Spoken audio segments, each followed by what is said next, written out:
আমরা সবাই বাপ ঠাকুরদার মুখে গল্প শুনেছি যে তারা নাকি ছোটবেলায় 1 কেজি চাল 1 টাকা দিয়ে কিনত, কিন্তু আজ সেই 1 কেজি চালের দাম 50 টাকা কিলো হয়ে দাঁড়িয়েছে। মানে 50 বছরে চালের দাম 50 গুণ হয়ে গেছে। এই যে সময়ের সাথে সাথে জিনিসের দাম বাড়তে থাকে, বা অন্যভাবে বললে টাকার পারচেসিং পাওয়ার বা প্রকৃত মূল্য কমতে থাকে, একেই বলা হয় ইনফ্লেশন বা মুদ্রাস্ফীতি। আর হিসাব বলে এই ইনফ্লেশন রেট হলো গড়ে প্রায় 6% পার ইয়ার। মানে আজ যদি কোনো জিনিসের দাম 100 টাকা হয়, তাহলে 1 বছর পর সেটার দাম হয়ে দাঁড়ায় 106 টাকা। এবার মনে করুন 2 বন্ধু রয়েছে, চালু আর ভোলু, আর দুজনের কাছেই 1 লাখ টাকা জমানো আছে, যেটা দিয়ে তারা চাইলে আজকে গিয়ে 1 লাখ টাকা দামের একটা জিনিস কিনে নিয়ে চলে আসতে পারে। কিন্তু সেই জিনিসটা এখনই ওদের কেনার দরকার নেই। তাই ওদের দুজনের মধ্যে ভোলু কী করলো, সেই 1 লাখ টাকাটা ব্যাংকে গিয়ে সেভিংস অ্যাকাউন্টে রেখে দিল। কারণ টাকাটা ঘরে আলমারিতে পড়ে থাকলে তো আর ডিম পারবে না, কিন্তু ব্যাংকে সেভিংস অ্যাকাউন্টে রাখলে 3% ইন্টারেস্ট পাওয়া যাবে। এবার 1 বছর পর ভোলুর মনে হলো এবার সেই জিনিসটা ভোলুর কেনা দরকার। তাই ভোলু ব্যাংক থেকে গিয়ে যখন পুরো টাকাটা তুলে নিল, তখন ব্যাংক ভোলুকে ইন্টারেস্ট সহ মোট 1,03,000 টাকা ফেরত দিল।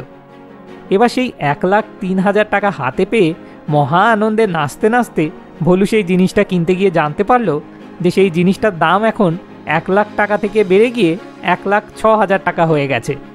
ফলে ভোলুর কাছে 3,000 টাকা কম থাকার কারণে ভোলুকে বাধ্য হয়ে হতাশ হয়ে খালি হাতে বাড়ি ফিরে চলে আসতে হলো। মানে ব্যাংকে টাকা রাখায় ভোলু ধনী হওয়ার বদলে উল্টে আরও গরিব হয়ে গেল। অন্যদিকে চালু কি করলো, 1 লাখ টাকাটার পুরোটাই ব্যাংকে সেভিংস অ্যাকাউন্টে রাখার ভুল সিদ্ধান্তটা না নিয়ে বরং সেই 1 লাখ টাকাটা বিভিন্ন ভাগে ভাগ করে আলাদা আলাদা জায়গায় ইনভেস্ট করে দিল, যার ফলে ওভারঅল চালু 1 বছরে 10% রিটার্ন পেল। ফলে 1 বছর পর যখন চালু সব জায়গা থেকে নিজের পুরো টাকাটা তুলে নিল, তখন ইন্টারেস্ট সহ মোট 1,10,000 টাকা হাতে পেল, যেটা থেকে তারপর 1,06,000 টাকা দিয়ে সেই জিনিসটা কেনার পরও চালুর কাছে আরও 4,000 টাকা বেঁচে গেল। মানে জমানো পুরো টাকাটা ব্যাংকে না রেখে বুদ্ধি করে বিভিন্ন জায়গায় ইনভেস্টমেন্ট করায় চালু ধনী হয়ে উঠতে লাগলো। এবার চালুর কাছ থেকে চালুর এই চালাকির কথা জানতে পেরে ভোলু ওকে বলল যে ব্যাংকে রাখলে তো 3% ইন্টারেস্ট নিশ্চিতভাবে পাওয়া যায়, সেখানে অন্য কোনো কিছুতে ইনভেস্ট করলে তো আর নিশ্চিত ইন্টারেস্ট পাওয়া যায় না। দেখা গেল ইনভেস্ট করলাম আর তারপর 1 বছর পর 10% ইন্টারেস্ট পাওয়ার বদলে উল্টে -10%-এর ক্ষতি হয়ে গেল। ব্যাংক ছাড়া অন্য কোনো জায়গায় তো সেই নিরাপত্তা আর নিশ্চয়তা নেই। যদি টাকাগুলো সব ডুবে যায় তখন কি হবে? তো তখন চালু ভোলুকে বলল, আচ্ছা দাঁড়া, তাহলে তোকে আমার চালাকিটা আর একটু ডিটেলসে খুলে বলি।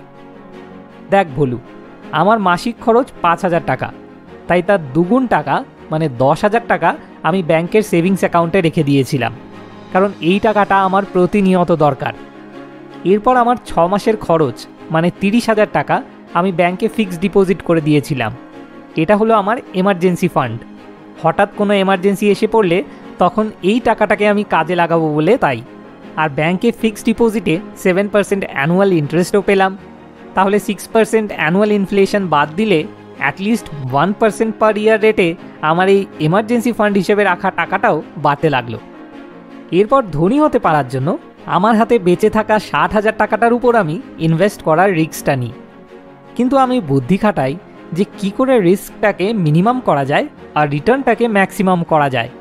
কারণ সমস্যাটা হলো রিস্ক কম তো হাই রিটার্ন পাওয়ার সম্ভাবনাও কম আর লস হওয়ার সম্ভাবনাও কম, আর সেখানে রিস্ক বেশি তো হাই রিটার্ন পাওয়ার সম্ভাবনাও বেশি আর লস হওয়ার সম্ভাবনাও বেশি।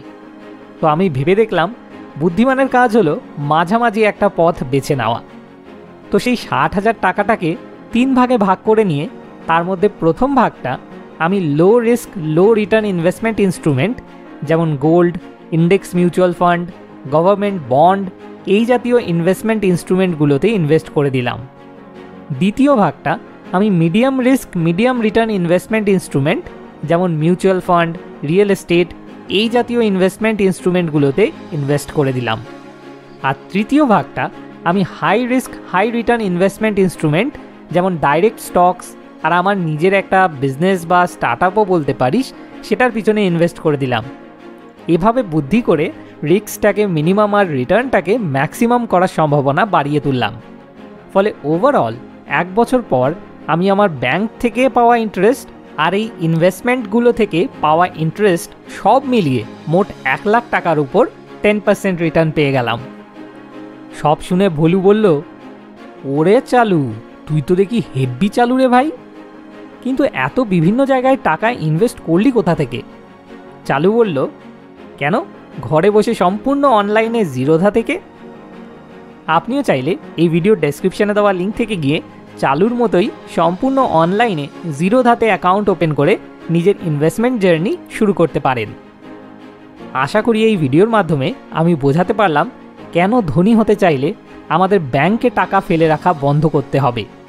তাহলে চলুন এবার ভিডিওটাকে শেয়ার করে অন্যদের কাছে এই জীবন সমস্যার সমাধানটাকে পৌঁছে দিতে সাহায্য করি। ভিডিওটা শেষ অবধি দেখার জন্য অসংখ্য ধন্যবাদ। মোর উইজডম, মোর সলিউশন, বেটার লাইফ।